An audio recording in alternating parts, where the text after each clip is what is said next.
ನಮಸ್ಕಾರ ವೀಕ್ಷಕರೇ, ಇವತ್ತು ನಾನು 2 ಸ್ನ್ಯಾಕ್ಸ್ ರೆಸಿಪೀಸ್ನ ತೊಗೊಂಡು ಬಂದಿದ್ದೀನಿ. ಒಂದು ಸಬ್ಬಕ್ಕಿ ವಡೆ ಮತ್ತು ಇನ್ನೊಂದು ಕಾರ್ನ್ ಪಕೋಡ. ಎರಡೂ ತುಂಬ ಟೇಸ್ಟಾಗಿರುತ್ತೆ ಮತ್ತು ಟೀ ಟೈಮ್ ಕಾಫಿ ಟೈಮ್ಗೆ ತುಂಬ ಚೆನ್ನಾಗಿರುತ್ತೆ ರುಚಿಯಾಗಿ ಚಳಿಗಾಲಕ್ಕೆ. ಮೊದಲಿಗಿಲ್ಲಿ ನಾನು ಕಾರ್ನ್ ಪಕೋಡ ಮಾಡೋದನ್ನು ತೋರಿಸ್ತಾ ಇದ್ದೀನಿ. ಮೊದಲಿಗೆ ಕಾರ್ನ್ನ ನಾನು ಬಿಡಿಸ್ಕೊಂಡಿದ್ದೀನಿ. ಬಿಡಿಸ್ಕೊಂಡಿರೋವಂಥ ಕಾರ್ನ್ನ ಒಂದು ಬೌಲ್ಗೆ ಹಾಕೋತಾ ಇದ್ದೀನಿ. ಅದಕ್ಕೆ ಸ್ವಲ್ಪ ಈರುಳ್ಳಿ, ಉದ್ದಕ್ಕೆ ಹೆಚ್ಚಿರೋವಂಥ ಈರುಳ್ಳಿ ಹಾಕೋತಾ ಇದ್ದೀನಿ. ಹಾಕ್ಕೊಂಡು ಎರಡನ್ನೂ ಚೆನ್ನಾಗಿ ಮಿಕ್ಸ್ ಮಾಡ್ಕೋತಾ ಇದ್ದೀನಿ.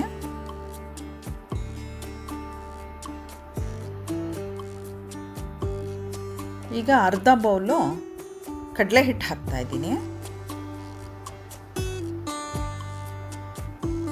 ಮತ್ತು 2 ಟೀ ಸ್ಪೂನಷ್ಟು ಅಕ್ಕಿ ಹಿಟ್ಟು ಹಾಕ್ತಾಯಿದ್ದೀನಿ. ಅಕ್ಕಿ ಹಿಟ್ಟು ಹಾಕೋದ್ರಿಂದ ತುಂಬ ಕ್ರಿಸ್ಪಾಗಿ ಬರುತ್ತೆ. ಮತ್ತು ಸ್ವಲ್ಪ ಅರಿಶಿನ, 1 ಟೀ ಸ್ಪೂನಷ್ಟು ಅಚ್ಕಾರದ ಪುಡಿ, 1 ಟೀ ಸ್ಪೂನಷ್ಟು ಚಾಟ್ ಮಸಾಲ, 1 ಟೀ ಸ್ಪೂನಷ್ಟು ಶುಂಠಿ ಬೆಳ್ಳುಳ್ಳಿ ಪೇಸ್ಟು ಮತ್ತು ಸ್ವಲ್ಪ ಸಣ್ಣದಾಗಿ ಹೆಚ್ಚಿರುವಂಥ ಕರಿಬೇವಿನ ಸೊಪ್ಪು ಮತ್ತು ಉಪ್ಪು ಇಷ್ಟನ್ನು ಹಾಕ್ಕೊಂಡು ಚೆನ್ನಾಗಿ ಮಿಕ್ಸ್ ಮಾಡ್ಕೋಬೇಕು. ಮೊದಲಿಗೆ ನೀರು ಹಾಕಬಾರ್ದು, ಈರುಳ್ಳಿ ಎಲ್ಲ ನೀರು ಬಿಟ್ಕೊಂಡಿರುತ್ತೆ. ಅದಕ್ಕೆ ಮಿಕ್ಸ್ ಮಾಡಿಕೊಂಡು ಮತ್ತು ಮೇಲೆ ಸ್ವಲ್ಪ ನೀರು ಹಾಕ್ಕೊಂಡು ಗಟ್ಟಿಯಾಗಿ ಕಲಿಸ್ಕೋಬೇಕು.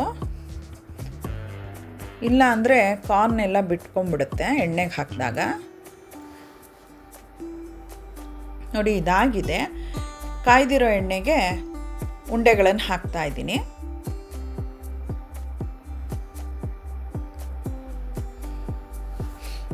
ಮೀಡಿಯಮ್ ಫ್ಲೇಮಲ್ಲೇ ಇದನ್ನು ಬೇಯಿಸ್ಕೋಬೇಕು.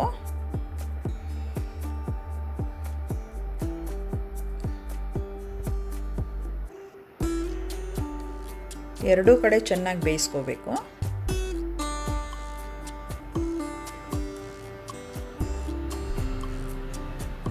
ನೋಡಿ, ಇದಾಗಿದೆ, ಬೆಂದಿದೆ.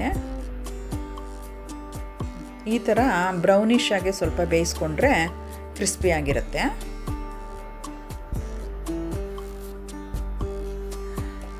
ಇದಾಗಿದೆ. ತಿನ್ನೋದಕ್ಕೆ ತುಂಬ ಟೇಸ್ಟಿಯಾಗಿರುತ್ತೆ. ಮನೇಲಿ ಎಲ್ಲರೂ ಇಷ್ಟಪಟ್ಟು ತಿಂತಾರೆ. ನೋಡಿ, ಒಂದು ಓಪನ್ ಮಾಡಿ ತೋರಿಸ್ತಾ ಇದ್ದೀನಿ. ನೋಡಿ, ಈ ಥರ ಬಂದಿರುತ್ತೆ. ತುಂಬ ಗರ್ಗರಿಯಾಗಿರುತ್ತೆ. ಕಾರ್ನೆಲ್ಲ ಬಾಯಿಗೆ ಸಿಗ್ತಾಯಿದ್ರೆ ತುಂಬ ಟೇಸ್ಟಾಗಿರುತ್ತೆ. ಇದನ್ನು ನೀವು ಮನೇಲಿ ಮಾಡಿಕೊಂಡು ಹೇಗೆ ಬಂದಿದೆ ಅಂತ ಹೇಳಿ ನನಗೆ ಕಮೆಂಟ್ ಮಾಡಿ ತಿಳಿಸಿ. ನೆಕ್ಸ್ಟು ಇಲ್ಲಿ ಸಬ್ಬಕ್ಕಿ ತೊಗೊಂಡಿದ್ದೀನಿ ನಾನು.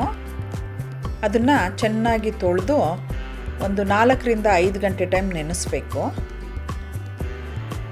ನೋಡಿ, ಇಲ್ಲಿ ನಾನು ನೆನೆಸಿರೋ ಅಂಥ ಸಬ್ಬಕ್ಕಿನ ತೊಳ್ಕೊಂಡು ನೀರೆಲ್ಲ ಸೋರಿಸ್ಕೊಂಡಿದ್ದೀನಿ. ಅದನ್ನು ಒಂದು ಬೌಲ್ಗೆ ಹಾಕ್ತಾಯಿದ್ದೀನಿ. ಅದಕ್ಕೀಗ ಆಲೂಗೆಡ್ಡೆ, ತುರಿದಿರೋ ಅಂಥ ಆಲೂಗೆಡ್ಡೆಯಲ್ಲಿ ನೀರನ್ನು ಚೆನ್ನಾಗಿ ಹಿಂಡ್ಕೊಂಡು ಹಾಕ್ಕೋಬೇಕು ಇದಕ್ಕೆ. ಅದನ್ನು ಸ್ವಲ್ಪ ಮಿಕ್ಸ್ ಮಾಡ್ಕೋತಾ ಇದ್ದೀನಿ. ಮತ್ತು ಕಡಲೆಕಾಯಿ ಬೀಜ ಹುರ್ಕೊಂಡು ಅದನ್ನು ಮಿಕ್ಸಿಲಿ ಸ್ವಲ್ಪ ಪುಡಿ ಮಾಡ್ಕೊಂಡಿರೋ ಅಂಥದ್ದು ಹಾಕ್ತಾಯಿದ್ದೀನಿ. ಮತ್ತು ಸಣ್ಣದಾಗಿ ಹೆಚ್ಚಿರೋಂಥ ಹಸಿರು ಮೆಣಸಿನ್ಕಾಯಿ, ಕೊತ್ತಂಬರಿ ಸೊಪ್ಪು ಮತ್ತು ಸ್ವಲ್ಪ ಅಜ್ವಾಯಿನ ಕ್ರಷ್ ಮಾಡಿ ಹಾಕ್ತಾಯಿದ್ದೀನಿ. ಮತ್ತು ಸ್ವಲ್ಪ ಜೀರಿಗೆ,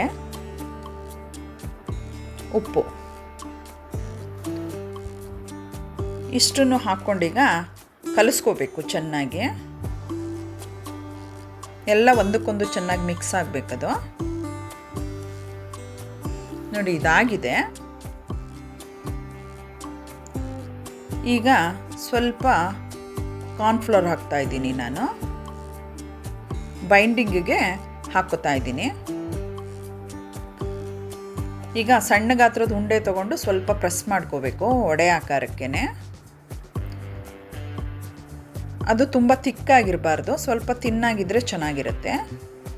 ಕಾಯ್ದಿರೋ ಎಣ್ಣೆಗೆ ಎಲ್ಲ ಹಾಕ್ತಾಯಿದ್ದೀನಿ.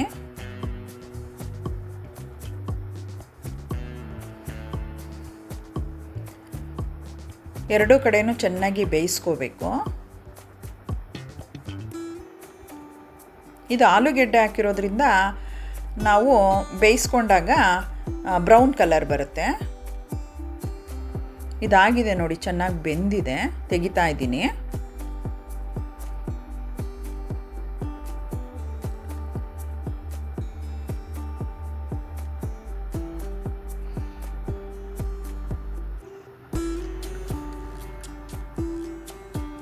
ತುಂಬ ಟೇಸ್ಟಾಗಿರುತ್ತೆ, ಗರ್ಗರಿಯಾಗಿ ಬಂದಿರುತ್ತೆ. ನೋಡಿ ಎಷ್ಟು ಚೆನ್ನಾಗಿ ಬೆಂದಿದೆ. ತುಂಬ ಕ್ರಂಚಿಯಾಗಿರುತ್ತೆ ಇದು ತಿನ್ನಬೇಕಾದ್ರೆ.